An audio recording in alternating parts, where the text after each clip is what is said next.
which also includes the opening of Major League Baseball. To see yesterday, the Dodgers opened up. Will Ferrell driving the caddy onto the field, a couple World Series trophies, looking to put a third in a row there. They hammered the Diamondbacks yesterday. And today, Joe, no surprise, Emmett Cheatham's on the mound. Look at that price point, minus 225 money line for the Dodgers and a total of 8.5. Those price points, they're going to be here all spring and summer long, Joe. What's your spread line?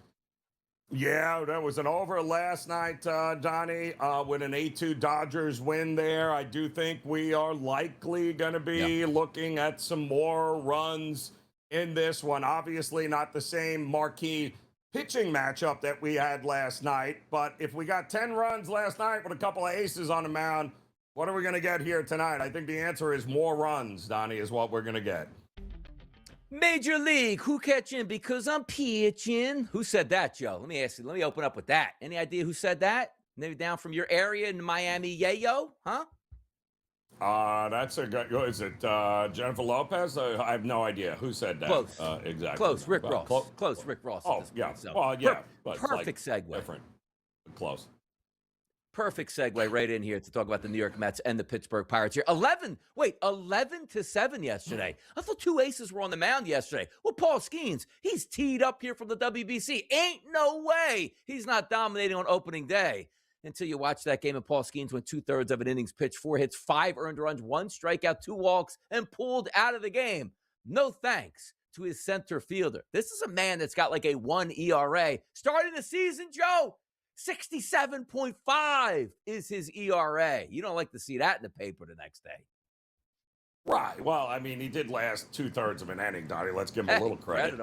He did, and should have obviously been out of that inning not once but twice if his shortstop wasn't playing center field and could actually catch a fly ball. But, listen, it happens. It's got one thing. Let's not conflate the fact that he pitched in the World Base as some sort of explanation as to what happened yesterday. 80-degree day, warm day going on, ball traveling off the bat in this. It is what it is. He'll be fine, but the 67 ERA that he has right now, it might take him a little while to get that thing back under control. By the way, Phillies also dodged a bullet on Mr. Bo Dante Bichette, as I like to call him, 0 for 4 yesterday. Take that, Mets fans. But here's Paul Skenes. He should be saying, well, what do you want me to do when my defense stinks this bad? You gotta look at it for what it is. There wasn't a ton of hard contact. Leadoff walk is not great. But yeah, some balls landed that, the Polanco ground ball,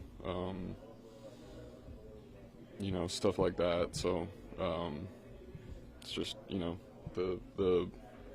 it's like the batting average on balls in play thing was super high today, and that'll go down as the season goes on. Mets were really grinding at bats. How frustrating was that being? Yeah, they did a really good job. In the moment, I don't know, maybe a little frustrating, but just got to execute, earlier. Yeah, they did a good job. He's a good teammate, Joe, when he says, some balls landed. You know what that meant. Yeah, well, they landed all right over your center fielder's head, in front of your center fielder. Yes, they absolutely landed. But he was very good there in not mentioning any of that or throwing anybody under the bus. So it wasn't like he only went 2/3 of an inning, Donnie. So it wasn't like he had a lot going on, and he kind of just left out 2 pretty important plays there. But you live. It's only game 1 of 162. He'll be fine. By the way, you take a look at the Southsiders of Chicago. Hey, it's a new year. We stunk last year. Looks like we're going to stink again this year. 14-2 the final. The Milwaukee Brewers hammer the Chicago White Sox at this point here. Mizorowski was on the mound. 5 innings pitched, 2 hits, 1 earned run, 11 strikeouts through those 5 innings here. He was moving it. And also, we got some action from the Miz right here. Let's get to it. First opening days, wild. There's a lot of stuff going on, giant flag throughout the, outfield. So it's cool to see. But yeah, it was, there's a lot of emotions going through, trying to figure it out. And then, giving up the home run sucks. But, the guy got to it and threw it up and in, and he got to it and handled it. So oh well, move on. It almost looked like a carbon copy of the Cubs Game 5 game. Yeah. Then came back to dominate. Yeah. What is it that allows you to keep recovering? Is this maturity coming from being there before or what? Yeah, I mean, like, it also comes from, like, it's my job to get 5 innings and work for the team and help them be successful in the game. And, you also have Bill back there. That's a huge help as well. Big Miz, the new ace there in Milwaukee with Peralta moving on to New York, Joe. Yeah, I mean, I think the future is bright, Donnie, to say the least, for the kid there. And, you think about, they didn't start with him in the season last year. They kind of brought him up. There was, should he be up, should he not? And he was a big part of their success last year. He's going to be an even bigger part of anything that Milwaukee is going to do this year. Some interesting scores from yesterday, which included, hey, the Cubs are going to walk away with that Central Division, and it's a home game at Wrigley. Let's open up the season and have some fun. You'll have fun. Yesterday was the Nationals, Joe. 10-4 victory there. And also, how about those Angels? A 3-0 victory over the Astros. Opening day, always a lot of fun, and dogs certainly can climb up. And some dogs got beat up yesterday. Some dogs rose to the occasion, huh? Yeah, I mean, the Washington one was hilarious, but the wind was crazy in that game, Donnie. But it only seemed to work for the Nats, as the weather was certainly favoring them, and so was the style of ball there. But again, a lot of people had Washington losing the most games this year. You can't be happy, Donnie, if you're holding that ticket and you watch them get a blowout win on the first day. Not great. Let me ask you a question, Joe, too. When you open up the season in Major League Baseball, like opening day, a lot of fun day games here, and maybe you don't want to have too many day games because if opening day was on a Monday, why would you do it on a Tuesday and a Wednesday, right? People have to work. But on a Friday to open the season, which some teams are opening their season tonight, Joe, it's a limited card on a Friday, which makes absolutely no sense. The first game and the only day game is actually played on the West Coast, 4:35. The rest are night games here. And as you look like, baseball's just getting started. One game Wednesday, almost a full slate on Thursday. And then Friday, you go 1, 2, 3, 4, 5, 6, 7, 8 games here instead of everybody playing on a Friday. It's supposed to be your biggest gates on a Friday, Joe. I'm already getting upset about the Major League Baseball season. We're only 2 games in. And Donnie, I mean, you want to talk about some monster matchups here. I mean, the Rockies are taking on the Marlins tonight. And yes. I mean, I don't think there's going to be an empty seat in no, who are we kidding there? But also, by the way, it shouldn't go unnoticed, too, what Tariq Skubal did yesterday, which was business as usual. And the Tigers all of a sudden looked like, kind of what I thought we'd get from the Tigers. So, and Framber I believe now a Detroit. There's a couple of guys, Donnie, I saw in different uniforms yesterday where I'm like, oh, yeah, that's right. He plays with them now. So it's going to take a little while here to get used to it this season. Take a screenshot of the game, as you said, Joe, down on South Beach tonight, 7:10 p.m. Freeland's on the mound versus Alcantara. Oh. The Marlins are close to a 2-1 favorite in this game. Take a screenshot of that and relive it here, as Joe points out. But also, other matchups a little bit later tonight. Arizona going to get a second shot there at the Los Angeles Dodgers. Cleveland, who beat Seattle on opening day. Williams versus Kirby, and another heavy favorite for Seattle there. So we have some good stuff. And also understand this. The ace on the staff in Detroit is not Framber Valdez, who was the ace of the Astros last year. He's the number 2. He's on the mound today, looking to go 2-0 in San Diego for Detroit. And by the way, it's a slight dog price to Michael King in that game. Yeah, that's an interesting price, to say the least here, Donnie. But the Bats need to do something there because they were shut down not just by Skubal, but by that bullpen of Detroit here, who, I think they're ready to take that next step. Skubal Valdez is not exactly an easy 1-2 to start a series there. Yeah, weather shouldn't be too bad today either. You take a look at that Giants game. It is in the afternoon, Joe. We're in the mid-70s there, so that should help out. Toronto, we know, is a dome. Miami is a dome on South Beach. Atlanta should be close to 80 degrees. Houston's a dome. San Diego. Seattle there has a dome, and also LA. So you're not worried about any of those, hey, Joe, windier conditions, freezing cold temperatures. You should get a pretty clean run today, as it turns out, with some more good stuff. And by the way, put this graphic up here. Hey, Joe, do you ever sue your parents for stealing your money here? $3 million. He wants his money back from his parents. His parents might say, hey, I gave you allowance all the way long since you were 5 years old. You owe me money, kid. That's what it is, Donnie. Right? You can pick your friends, you can't pick your family. Sorry about that, Alk. Lesson learned. They Ponzi scheme their own son. Tough scene at this point. Make it. You know what? 3-run home run yesterday. My man's okay. And we'll be right back after this short break. Prediction Markets Edge on the early line on a Friday. Fun in Major League Baseball is opening day, opening week, opening month. What is it, baseball? New teams hitting the diamond today, and a lot of fun to be had. Stoney right side here along with Joe Ranieri and also Tom Vecchio. Tom, welcome into the program on a Friday. Love to have you. Yeah, we have opening days, multiple days for the teams to get going. But, I'm excited for baseball season. Everything's starting fresh. We are dealing with, an interesting part of the year. We're trying to get a feel for different players, different pitchers, lineups, et cetera, et cetera. But I'm excited.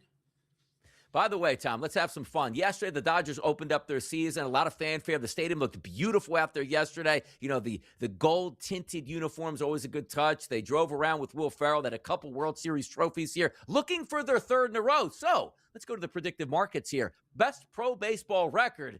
It's no surprise that it's Dodgers listed at 52%. But how about this, Tom? Trading in second place at 22% as a chance.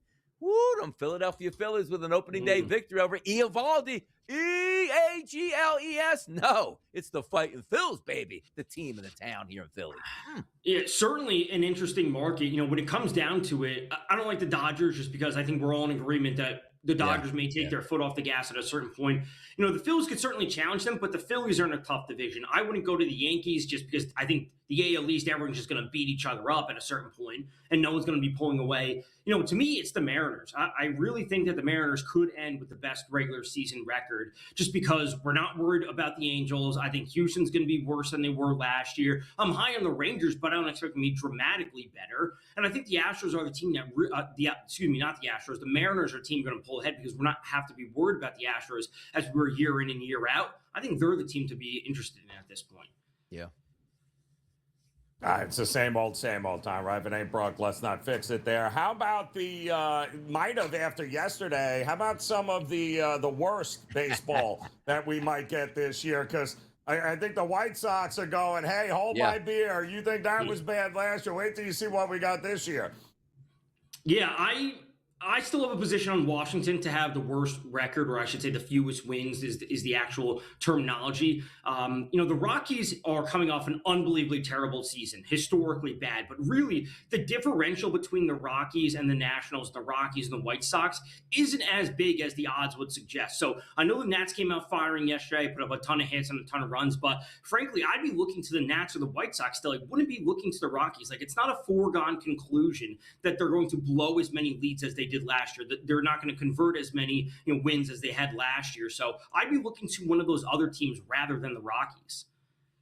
And by the way, Tom and I have talked a lot here, Pro Baseball Today. Those Minnesota Twins are very interesting here because they're currently trading, Tom, in second at a 15% chance to have the worst record. And as we know, sold off a lot of players last year. Maybe sell off even more at the deadline, which means tanking in the second half of the season, maybe leading up to a lockout here. Another fun market here, Tom, on the predictive marketplace is the Pro Baseball Championship Series matchup. So who gets to the World Series from the National League and the American League? And it just feels like now, Tom, it's okay, just put the Dodgers in the National League and just try to pick the favorite here who's going to get there from the American League. And the favorite right now matchup, it's Seattle and it's Los Angeles at a 48% chance. How about that?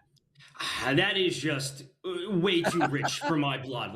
Having a nearly 50% chance one game in the season. I think if you're looking to have a position and really play a long game on this, I think Boston and the New York Mets. And, we get a really good equity on that just because the Mets, that means they're overcoming the Phillies, they're overcoming the Dodgers, all these sorts of things, and the Cubs. And then same thing with the Red Sox. They're overcoming the Mariners, who are the favorites, the Yankees, all these things. So we're getting a nice position on two teams that realistically should be in the hunt when it's all said and done, and they're nowhere near the favorite. So I like that position on them.